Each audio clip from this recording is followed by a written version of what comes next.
Paz do Senhor a todos, meus irmãos. Iniciamos mais uma live aí da nossa Escola Bíblica Online, né? Que é um projeto novo que veio no coração do Leonai aí.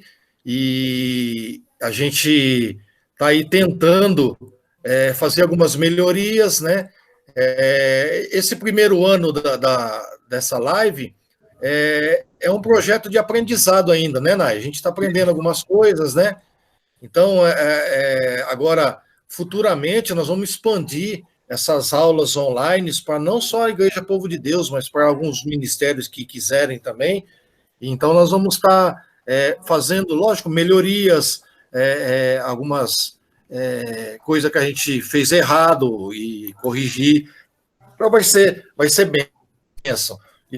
E esse projeto, ele já iniciou há algum tempo e está dando certo, e vai dar certo quando Deus está no projeto, né? Em nome de Jesus. Em nome de Jesus.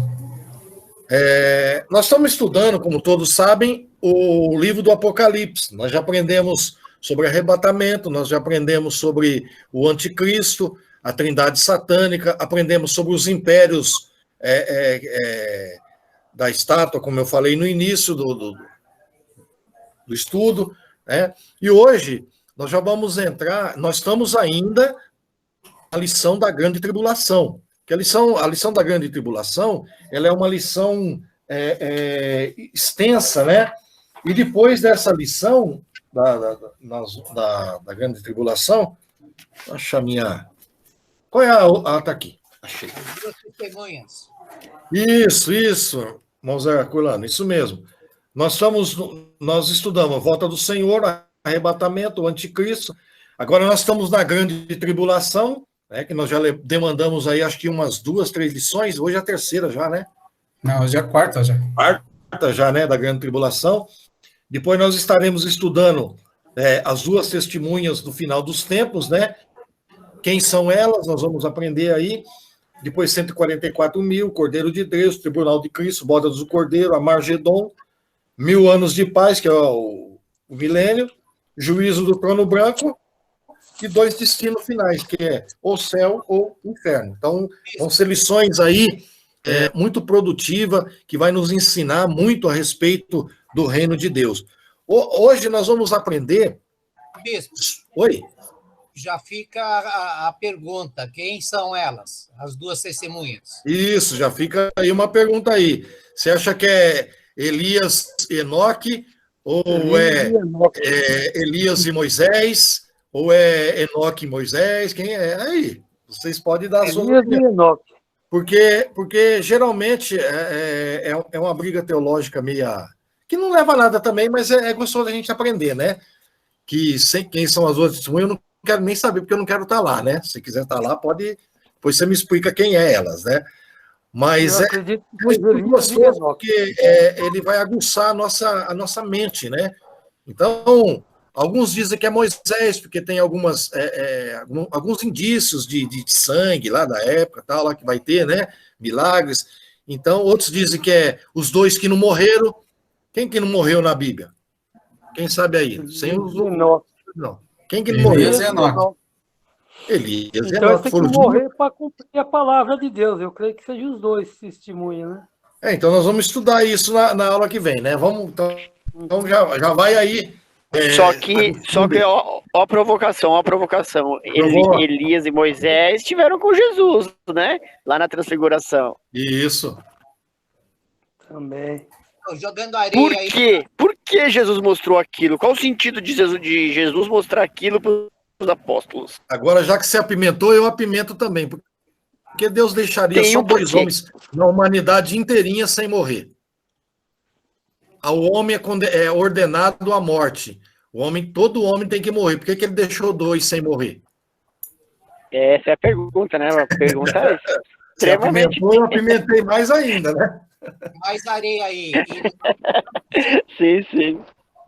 Essa bomba aí vai para o irmão Zé Herculano. O Zé Herculano que ele vai dar essa aula aí. O Enoque não pertencia à nação de Israel, não tinha Israel ainda na época de Enoque. Mas ele não morreu, e daí? Não, morreu, mas ele... Se é ordenado a todo homem morrer, Não, sim, mas ele também não pertencia à nação de Israel, então teria que ser 2 israelitas. Mas aí é outros 2.500 milhões, né? Então mistura tudo aí. Vai ter muita coisa boa aí que nós vai aprender. Isso, irmão, deixa eu explicar para vocês uma coisa. É ponto passivo. Isso daí, ele não vai influenciar se você vai para o céu, para o inferno ou vai para o purgatório. Não vai, né? Não vai influenciar em nada. É só um estudo que a gente vai chegar num consenso, né? Cada um tem uma opinião. Isso daí, eu já vi brigas ferrenhas em estudos bíblicos, inclusive até na internet, né? Discussões acaloradas, né? E que não deve ser. Isso daí é uma coisa que a gente tem que estudar, lógico, tem que aprender, tem que ter o discernimento, isso é muito bom. Mas, porém, contudo, entretanto, todavia, não vai afetar em nada a nossa salvação. É bom aprender, que é bom discutir, eu gosto de discussão no sentido bom da palavra, porque existem discussões que não levam a nada, sai pancadaria, né? Isso daí não leva a nada. Mas a discussão bíblica, dentro da palavra, do contexto, né? Ela é muito gostosa e muito boa, e nós vamos ter esse estudo aí logo, né? Espero, né? Porque nós estamos ainda como é que fala? Na grande tribulação ainda. Tudo certo aí? Tudo certo. Uma das coisas que a gente tem que entender, meu irmão, é que o Senhor, Deus, ele não tem prazer na morte de ninguém. De ninguém. Então, a gente tem que ter isso no nosso coração e na nossa mente, né? O Senhor não tem prazer na morte do ímpio. O Senhor não tem prazer na morte de ninguém, né? Mas conforme aquilo que o homem planta, a lei da semeadura, aquilo que o homem faz, né? Ele vai pagar com aquilo que ele pratica. Isso é lei da semeadura, é uma lei universal, né? Tudo que planta, você vai colher. Agora, Deus, ele não tem prazer na morte de ninguém. Então, o Apocalipse, principalmente a grande tribulação, ela é um juízo final mostrando não só a ira de Deus. A grande tribulação, além, né, irmãos Herculano, eu vejo dessa forma, que a grande tribulação, ela também não é só juízo de Deus, ela tem o amor do Senhor, porque ela vai salvar os judeus, ela tem a salvação para as duas testemunhas, 144 mil, né, alguns que João teve uma visão, né, e perguntou para o anjo, quem são esses? Eles disseram, esses são os que vieram da grande tribulação. Só que eu aprendi uma coisa com o apóstolo, tem coisa que a gente aprende que não sai da nossa mente, da nossa cabeça, do nosso coração.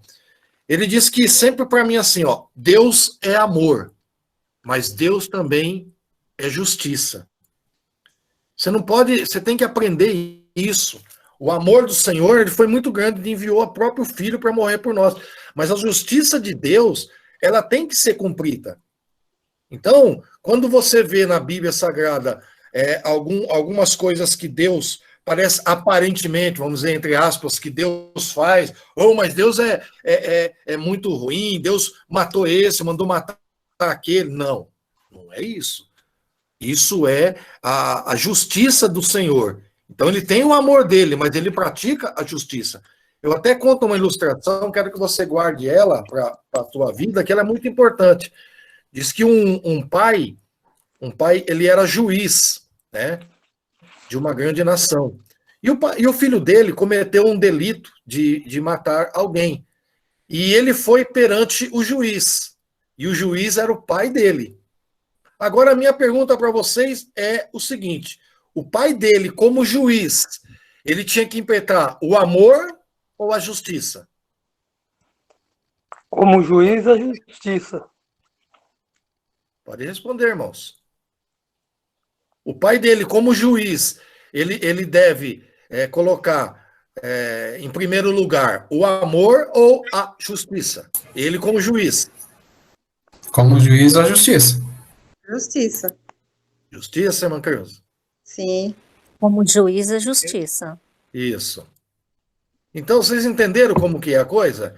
Deus ama a humanidade, amou o mundo de tal maneira que deu seu Filho unigênito. Mas tem hora que Deus ele tem que colocar a justiça dele. E o Apocalipse é a justiça de Deus.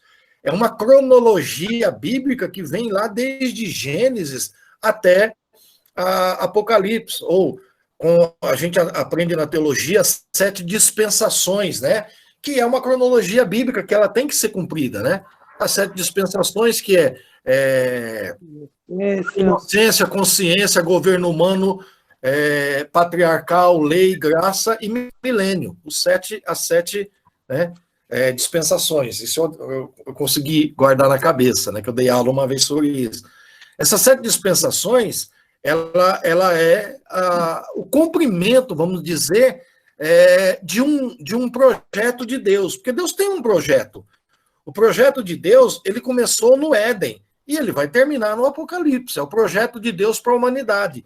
Então, lá no Apocalipse, principalmente nessas 7 trombetas, 7 taças, 7 selos que nós vamos ver hoje, Deus, ele vai colocar o quê? Não o amor, mas a justiça, porque ele agora, né, irmão Herculano, no Apocalipse, ele está como juiz. Se você analisar o Apocalipse, o Senhor agora ele está como juiz, né? Sobre a humanidade. Não é isso? Sim. O que vocês acham? O amor dele é tão grande Sim. que nos avisou com bastante antecedência o que ele ia fazer. Isso. Principalmente, irmão, que nós estamos vivendo ainda a Era da Graça. A Era da Graça, ela não terminou ainda. Porque muita gente diz, não, mas já está começando o juízo de Deus. Sim, mas a Era da Graça de Deus, ela ainda ela continua. Ela não mudou. Arrebatamento, né? Até o arrebatamento. A Era da Graça, né? Todos são salvos pela graça. A graça do Senhor ainda está na humanidade. Logicamente que depois da graça, lá no Apocalipse, aí vai vir o Senhor como juiz. É o juízo de Deus. Ficou alguma dúvida nisso? Não. Então, irmão Jefferson, põe o som aí, irmão Jefferson. Sumiu. Oi? Vai, aí. Então, eu penso assim, que a injustiça é do mal. Então, eu acho que as duas coisas andam junto, tanto o amor e a justiça. Eu acho que andam juntos os dois. Sim. Porque se você não tem amor, você não tem justiça. Se você tem injustiça, não, bem colocado, mas eu estou dizendo, eu estou separando o Senhor como amor e como juiz. Como juiz, ele tem que interpretar o quê? O juiz, o que ele coloca? Ele coloca o quê? O amor ou a lei? A lei. A lei. Ele é juiz. É isso que eu quero dizer para vocês. Não estou dizendo que Deus é um Deus mau, que Deus é um Deus vingativo, que Deus quer destruir o homem. Não é isso que eu estou dizendo. Eu estou dizendo que o amor do Senhor, ele está na humanidade pela graça agora. Depois vem o juízo. O juízo de Deus ele está agora no trono dele como juiz. Aí a coisa é diferenciada. O bispo, tem um exemplo também dos pais, né? Os próprios pais, que amanhã é dia dos pais. Só fazendo adendo aí pelo que o bispo está falando. Muitas vezes, irmão Jefferson, você na sua criação da sua filha, você teve que aplicar algumas correções, mesmo amando ela. Correto? Você teve que aplicar algumas correções, porque você ama, mas você corrige porque ela precisa entender como que é a vida, entendeu? Então, mais ou menos, Deus é a mesma coisa, entendeu? Ele é amor, mas ele também é justiça. Tanto que os dois atributos de Deus é amor e justiça junto, né? Isso. Só separei, irmão Jefferson, por causa da grande tribulação. Que na grande tribulação, Deus vai colocar o juízo dele. Ele está como juiz. Aí a coisa muda de figura. Entendi. Entendeu? Então tá bom. Bom, hoje nós vamos ver que durante a grande tribulação, o juízo de Deus ele vai estar colocado em 7 selos, 7 trombetas e 7 taças, né? seria uma série de julgamento de Deus sobre a face da terra. Tanto que você pode ver que eu estava vendo uma coisa interessante, eu aprendi hoje isso, né? Que a importância do número 7. Você já reparou o número 7 da Bíblia? Mas depois eu fui ver no hebraico, né? A raiz desse número 7, porque no hebraico ele tem grandes ensinamentos, irmão. Quando você não sabe alguma coisa, vai lá no hebraico que ele tem muito a ensinar. E tem grandes homens de Deus aí que conhecem muito do hebraico. Eu, particularmente, sou um zero à esquerda, né? Só algumas coisinhas. A gente, inclusive, até em faculdade teológica se aprende o hebraico, mas sai de lá, você não sabe nem quanto é 1 mais 1. No sentido, porque é complicado o hebraico, né? Então, eu vejo que a palavra 7 no hebraico, ela fala sobre estar cheio, satisfeito. O número 7 é completo. O número 7 significa ter o suficiente de alguma coisa. Então, o que nós chegamos à conclusão? Que o número 7 é o número completo para os hebreus. E o número 7 para Deus também, ele é o número completo. O Senhor trabalhou 6 dias, no 7º ele descansou. Nós vamos ver que na Bíblia tem muito número 7. 7 banhos de Naamã. Quando nós devemos perdoar? 70 vezes 7, é isso? As 7 de igrejas da Ásia são 7. As 7 lâmpadas do menorá, né, que é o castiçal lá, é 7. 7, quando José teve a visão, 7 espigas, 7 vacas magras lá, e gorda também ele teve. 7 são o dia da semana, 7 são as nossas musicais, 7 são as cores primárias, tal. Então, Naamã tomou 7 banhos, 7 voltas em Jerusalém. Então, o número 7, ele é, para o judeu, um número, vamos dizer, completo, né? Então, Deus, ele colocou aqui, como, vamos dizer, eu vou colocar como a ira de Deus mesmo sobre a face da terra, ele coloca os 7 selos, 7 trombetas, 7 taças. Então, você pode ver que o julgamento de Deus são 3 séries. Se você analisar, os 7 selos depois vem as 7 trombetas, que é pior do que os 7 selos. Depois dos 7 trombetas, vem uma pior sentença, que é as 7 taças.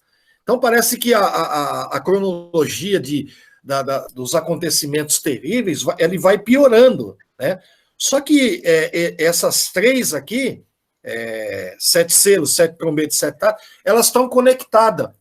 Como assim, bispo? Se você analisar e ler, né? Porque tem que ler, irmão. Tem que, o ser humano, ele às vezes vem para aula, mas ele não lê. Ele tem que ler, irmão. Lê a Bíblia. Eu fiquei encantado com o meu filho Henrique. O Henrique, ele terminou ontem, terminou de ler a Bíblia de ponta a ponta. Ele e minha esposa estavam disputando entre eles quem lia a Bíblia. E o Henrique leu, e a bispa também, de Gênesis a Apocalipse. O Henrique terminou essa semana, eu fiquei, puxa, filho, que bênção, viu? Conseguiu ler. Então, é bom ler. Então, irmão, você pode ver que os 7 selos, 7 trombetas e 7 taças, eles são acontecimentos conectados um no outro. Quando termina os 7 selos, já inicialmente começa as 7 trombetas. Das 7 trombetas, já há uma passagem já para as 7 taças. Nós não sabemos, logicamente, que os anos para Deus são diferentes. A gente não muda, mas aqui, como é 7 anos mesmo da grande tribulação, é uma coisa cronológica. Acaba uma, entra a outra. Termina uma, inicia a outra. Vocês concordam? Discordam? Sim. Todos concordam? Porque você pode ver, quando termina o 7º selo, já inicia a 7 trombetas. Quando termina a 7 trombetas, já inicia as 7 taças. Então, é uma cronologia rápida e uma atrás da outra. Então, hoje, nós vamos aprender um pouquinho sobre o selo. Você que tem sua Bíblia aí. Ô, Nai, coloca aqueles slides lá. Nós paramos no juízo, parte 3, juízo de Deus, não foi? Isso, peraí. Nós vimos a manifestação da Trindade. Se você não recebeu ainda esse panfleto aí, o Nai depois ele passa para vocês no nosso link da lição aí, ele passa essa pequena apostila que eu fiz aí, só para... Eu copiei, é diferente, né? Procurei lá na internet uma coisa que é compatível com o que nós estamos ensinando, porque internet, você sabe, tem coisa para tudo, né? Tem seitas, heresias para tudo coisa. Então, você tem que pegar aquilo que você acha que está dentro do padrão do que você está ensinando, senão bagunça tudo. O Nai vai colocar aí, eu não sei, você provavelmente já recebeu aí na tua casa. Isso, é isso aí. A volta uma, Nai. Isso, 3, isso aí. Então, aqui nós paramos e vamos começar o início do livro que era selado e a abertura desse livro. Interessante esse livro, que, olha, João viu um livro escrito por dentro e por fora. Quem que escreveu esse livro? O próprio Senhor, o Deus Todo-Poderoso. Olha o que diz o texto. Ninguém podia abrir o tal livro. Está achando aí? Apocalipse capítulo 5. Abre a tua Bíblia, Apocalipse capítulo 5. 5 diz assim, ó. 5:1. E vi na destra do que estava sentado sobre o trono um livro escrito por dentro e por fora, selado com 7 selos. E vi um anjo forte, bradando com grande voz: quem é digno de abrir o livro e desatar os seus selos? Olha, o texto, verso 3. Ninguém no céu, nem na terra, nem debaixo da terra, podia abrir o livro e nem olhar para ele. Olha que coisa extraordinária era esse livro. Além de ninguém poder abrir esse livro e desatar os 7 selos que tinha nesse livro, ninguém podia abrir e nem olhar para ele. Que livro extraordinário, que era um livro que, logicamente, que foi escrito pelo próprio Deus, né? E João dizia, e eu chorava muito, porque ninguém fora achado digno de abrir o livro, e nem de ler, e nem de olhar para ele. Meu Deus, que coisa, né? Esse livro aí era algo extraordinário. Nem anjos, ninguém podia nem ver, nem olhar, né? Nem abrir, nem ler o que estava escrito. Aí vem o verso 5 do que começa a nos alegrar. E disse-me um dos anciões: não chores, eis aqui o leão da tribo de Judá, a raiz de Davi, que venceu para abrir o livro. Não só abrir o livro, ele diz mais, e desatar os seus 7 selos. E olhei, e eis que estava no meio do trono um dos 4 animais viventes, e entre os anciões, um cordeiro, como havendo sido morto, e tinha 7 pontas, 7 olhos, que são 7 Espíritos de Deus, enviados a toda a terra.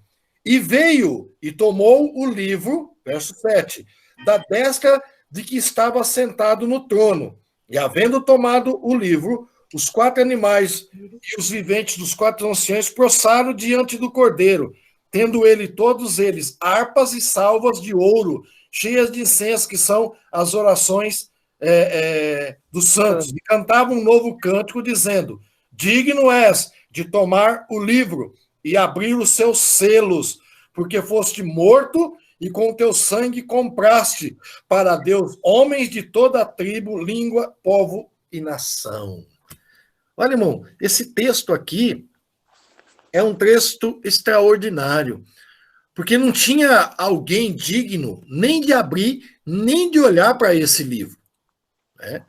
E agora, João, ele contempla um ser que é digno de abrir o livro. E ele, olha a visão de João, versículo 6. E olhei, e eis que estava no meio do trono e dos 4 animais viventes, e entre os anciãos, um cordeiro, que era simbolismo de quem? De Jesus. Como havendo sido morto, tinha 7 pontas, 7 olhos, que são 7 Espíritos de Deus enviados sobre a face da terra. E veio e tomou o livro, e ele pôde abrir esse livro, e desse livro começa os julgamentos. Ó, você pode ler aqui, ó, com a abertura dos primeiros selos, que dará os primeiros dos 3 julgamentos. Então, Jesus foi o único, aquele que foi morto, que João teve a visão de abrir esse livro e também fazer o início da abertura desses 7 selos, que é o início do juízo de Deus. Alguma dúvida? Perguntem.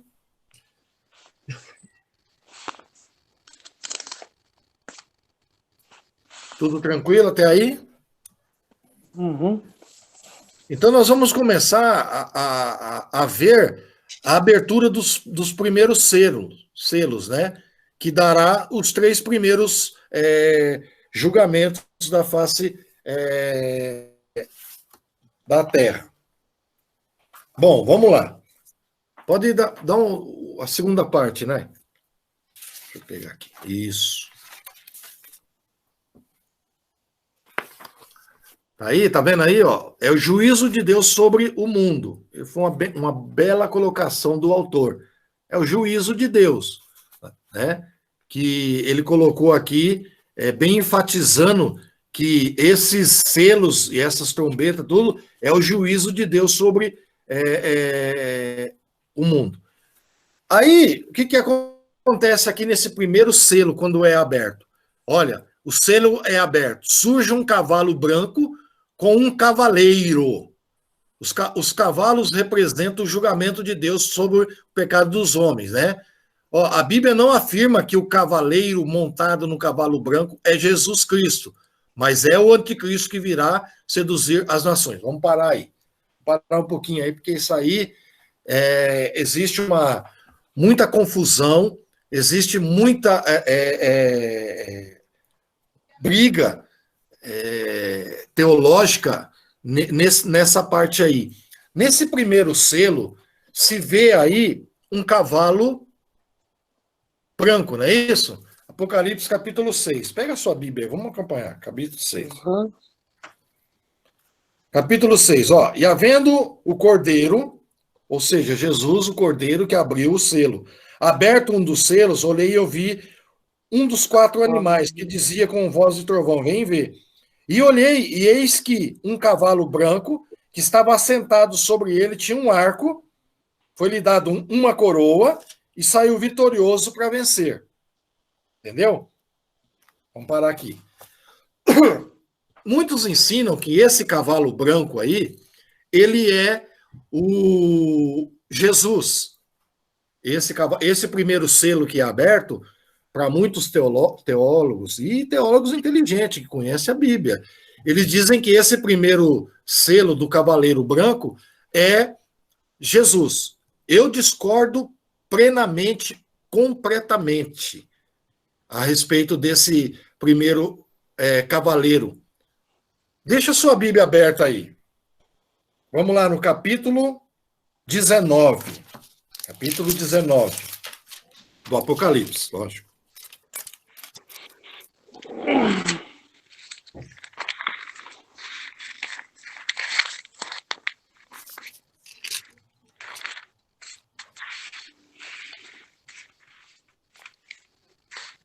Capítulo 19. 19, verso 11, né? Vamos lá. Isso. 10. Isso. A vitória de Cristo sobre a besta e o falso profeta. E vi um céu aberto. Agora vamos ver aqui, ó. E vi o céu aberto e eis um cavalo branco. Também branco, não é isso? Certo. E o que estava sentado sobre ele se chama fiel E e verdadeiro. verdadeiro. E julga a peleja com o quê? Justiça. Ó, os seus olhos eram como chamas de fogo, e sobre a sua cabeça havia muitos diademas. Vocês sabem o que é diademas, né? Coroas. Isso. Existe. Vamos fazer uma analogia assim do primeiro cavalo branco e desse cavalo branco aqui do capítulo 19. Ele tinha um nome escrito que ninguém sabia, senão ele mesmo. Estava vestido de uma veste salpicada de sangue, e o nome pelo qual se chama é a palavra de Deus. E seguiam-nos os exércitos dos céus, em cavalos que? Brancos também. Agora, vamos lá. Apocalipse, capítulo 6, da abertura do primeiro selo. Esse cavaleiro branco aqui, primeira coisa que você nota aqui, ele é visto onde? Esse cavaleiro branco? O primeiro cavaleiro. Estou falando do cavaleiro do Apocalipse, do capítulo 6. Ele é visto na terra, não é isso? E o segundo cavaleiro branco do capítulo 19, ele é visto onde? No céu. Opa, aí já está mudando a coisa. Esse aqui, ele está na terra. Quem é que estava na terra, vestido o cavalo branco? O anticristo. Agora, o segundo cavaleiro, ele é visto no céu. Esse do capítulo 6, do Apocalipse, capítulo 6 que nós estamos lendo, ele tinha um arco na mão. Arco. Fala de luta, de guerra, né? E o Senhor, no capítulo 9, ele está com uma espada na mão, simbolismo de uma grande vitória, né? O anticristo, do capítulo 6, ele recebe uma coroa. Já Jesus, lá no capítulo 9, tem várias coroas, né? O Apocalipse, o primeiro selo aqui que é aberto, você pode ver que o anticristo, ele está sozinho. No capítulo 9, Jesus está acompanhado de um grande exército dos céus vestido de branco. Outra coisa interessante,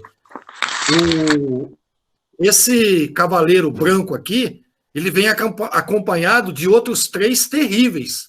Você acha que se fosse Jesus, vinha acompanhado do cavalo amarelo, né? Cavalo preto?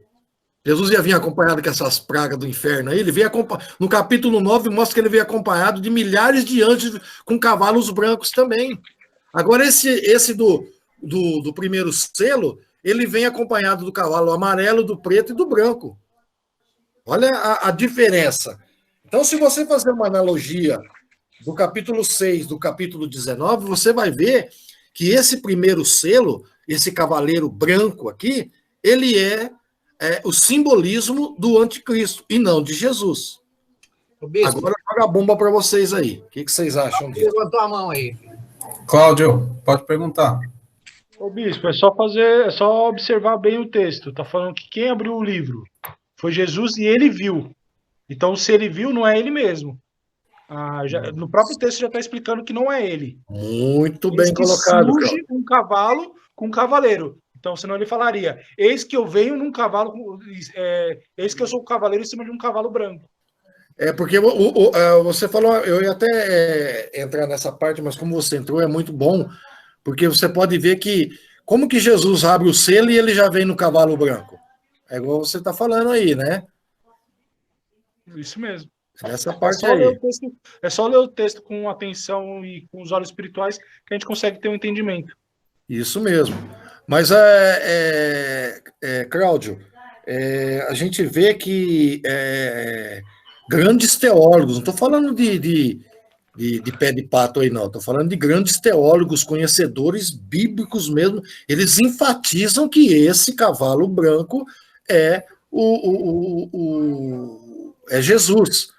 Então, Bispo, eu até vi uma vez uma pregação que teve um que quis empurrar essa ideia, porque ele fala que o diabo é imitador, então ele tinha que primeiro ver o Jesus vindo no cavalo branco para depois imitar. Mas, na verdade, o diabo, nessa altura do campeonato, o inimigo, vamos dizer, ele está se sentindo tão glorioso que ele deixa, às vezes, até de imitar e começa a querer similar. Ele não quer mais imitar, ele quer já chegar similando igual a Jesus, entendeu? Isso. E aí, Pode falar. também tem um comentário que diz a seguinte forma: e lhe foi dada uma coroa. Jesus não recebe nada, é tudo dele. Não é ele foi dada, a coroa já é dele. Já tem a coroa. Você pode ver que no capítulo 19, ele vem com várias coroas na cabeça, não é uma. Vários diademas, né? Você pode ir lá o capítulo Sim. 19. O Já anticristo ele só percebe. tem uma coroa que ele vai reinar no reino dele, que é os 7 anos. Então ele vai Que estar foi ali, né? dada para ele, que ele vai usar naquele momento, né? Isso. Você falou uma coisa certa, dado, né? Ele não pegou pelo próprio poder dele, pela sabedoria dele, foi dado, né? Mais algum comentário aí? Pode ir. Não? Pode continuar? Tudo tranquilo, bispo, pode continuar. Então, vamos lá. Aí, nós vamos cair depois no segundo selo. O segundo selo aí, a gente não precisa explicar muito, porque o segundo selo aí fala do cavalo vermelho, né? Aí, o cavalo vermelho, o que ele simboliza? Né? A cor vermelha simboliza sangue, guerra, né? Então vai ter uma guerra universal, que isso é bíblico, que vai cobrir todo mundo. É uma guerra sem precedentes, né?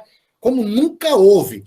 Então ela vai ser precedida por esse cavalo aí, ó. Ao abrir o segundo selo, João viu outro cavalo que saiu desta vez e ele é vermelho. Esse cavalo vermelho representa a guerra, o sangue que será derramado na terra. Haverá uma terrível guerra mundial, né?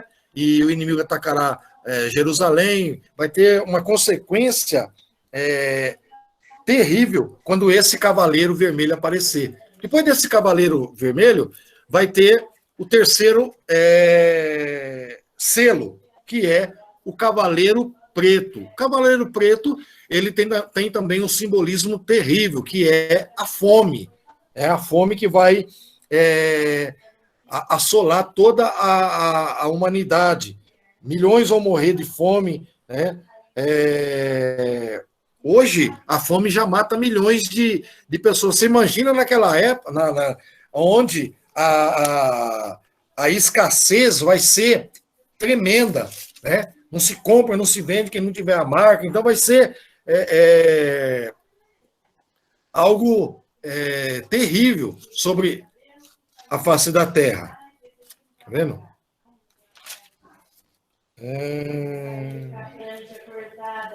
Esse cavalo diz assim: ouvi uma voz no meio dos 4 animais que dizia: 1 medida de trigo por 1 dinheiro, 3 medidas de cevada por 1 dinheiro, e não danifiques o azeite e o vinho. Então, ali, a fome vai ser terrível na face da terra, que será o terceiro selo. O quarto selo, está aí, colocado aí, o quarto selo é o cavalo amarelo. Que simbolismo é o cavalo amarelo? É a morte, né?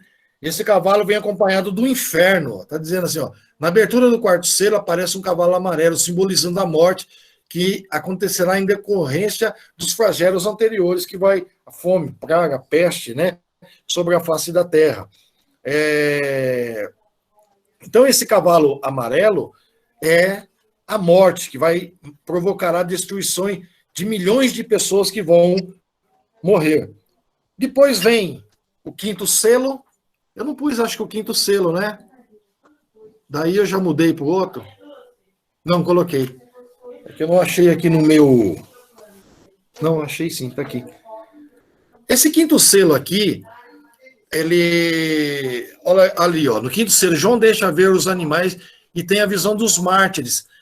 Aqui nesse quinto selo, João tem a visão daqueles que morreram na grande tribulação. Por isso que a gente entende que na grande tribulação vai ter salvação ainda.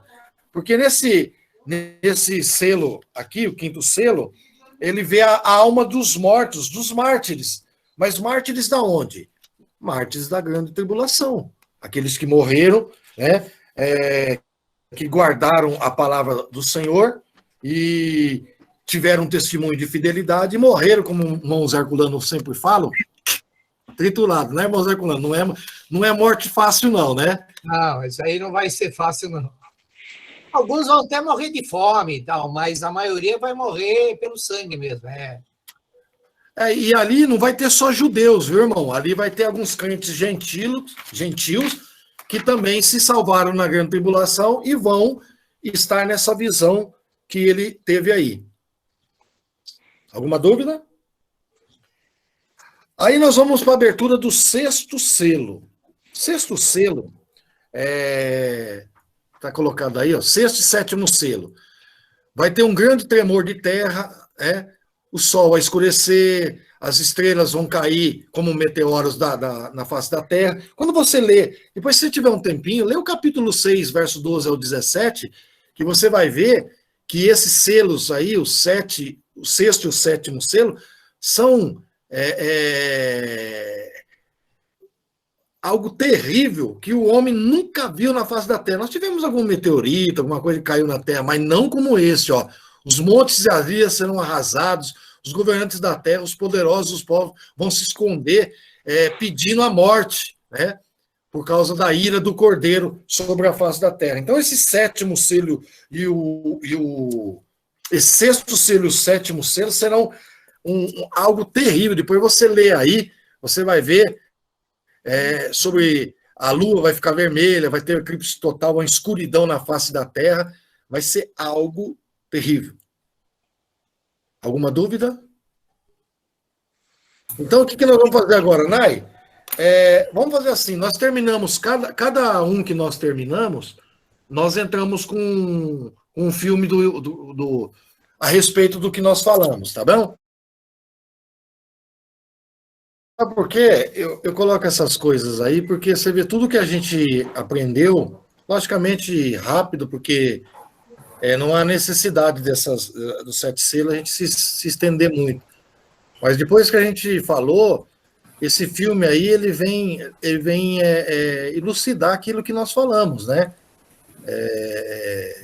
Numa visão, para a gente, audiovisual, entender os acontecimentos.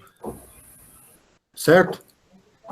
Agora, na aula que vem, meus irmãos, porque já estamos dentro do horário, na aula que vem, nós já vamos entrar, nós passamos dos selos, né?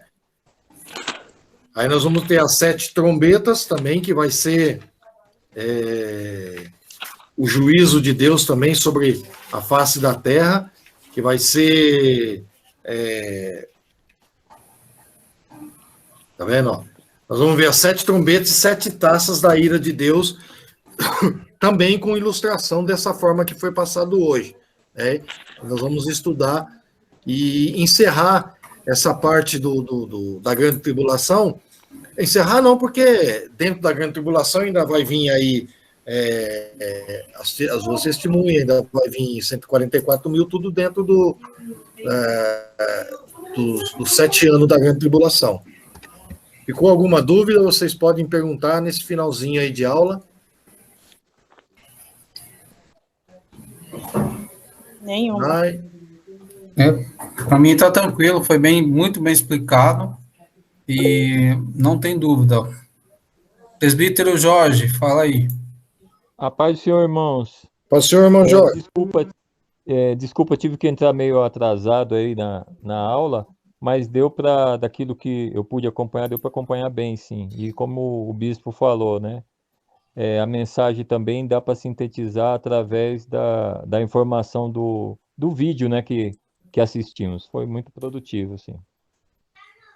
Amém, irmão Jorge. Vai ter mais. Semana que vem nós vamos estar mostrando as outras aulas também. E vocês podem interagir com a gente, viu, irmão Jorge, o Cláudio, a irmã Creuza, a Sônia. Os irmãos estão com a gente aí.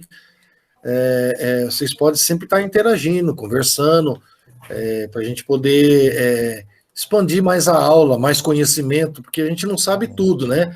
Então você às vezes tem um entendimento aí de alguma coisa, você pode falar, não tem problema nenhum. Se tiver errado, a gente fala, se tiver certo também a gente fala, tá? Não tem problema nenhum. O importante é que a gente está aqui para aprender junto, né?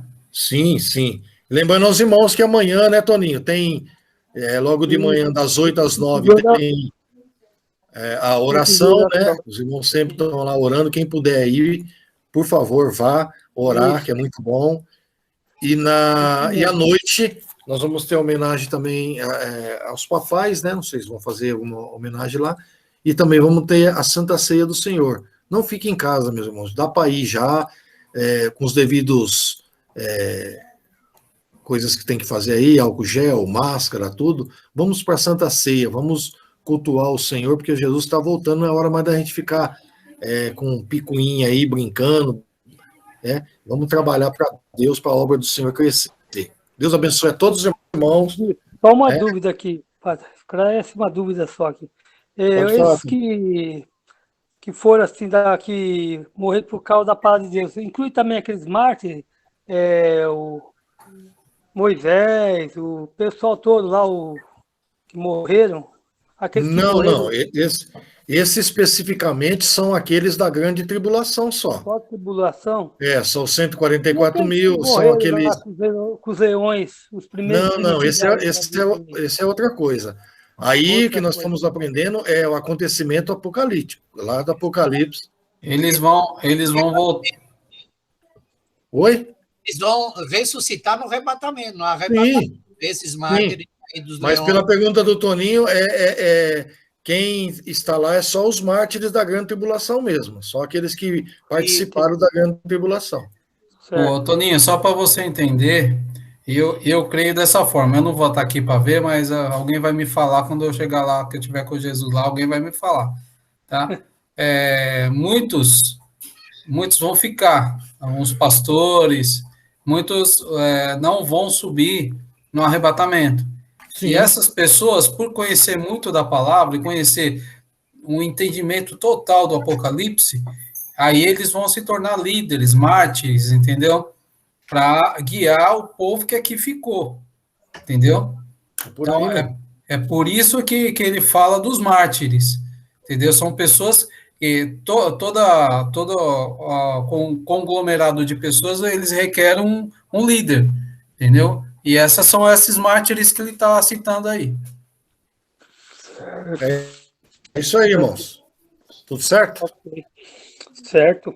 Deus abençoe a todos os irmãos. Eu vou ter que, se vocês quiserem ficar mais um pouquinho, pode ficar. Eu vou ter que dar uma saidinha, mas o aprendizado hoje foi de grande valia, aprendemos coisas boas e na aula que vem estaremos todos juntos em nome do Senhor Jesus e à noite estamos na Santa Ceia. Amém. Amém. Quero agradecer a todos aí pela dedicação aí em aprender da palavra de Deus. Amém? Amém. Fiquem com Deus. Sim,